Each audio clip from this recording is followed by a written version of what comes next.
Quel est le point commun entre des chanteuses américaines de folk des années 1970, comme Joan Baez ou encore Judy Collins, d'un côté, et de l'autre, une figure établie de la médecine de l'Antiquité gréco-romaine qui s'appelle Galien de Pergame?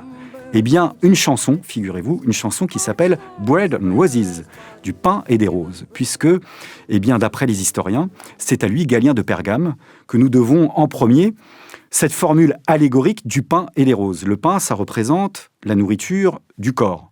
Les roses représentent la nourriture de l'esprit.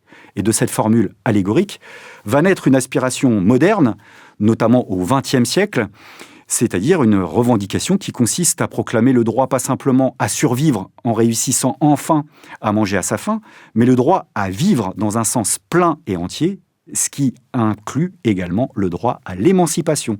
Donc avec en filigrane un certain nombre de luttes, la lutte pour les droits des femmes, la lutte pour les droits des migrants et des migrantes, et les luttes de la classe ouvrière.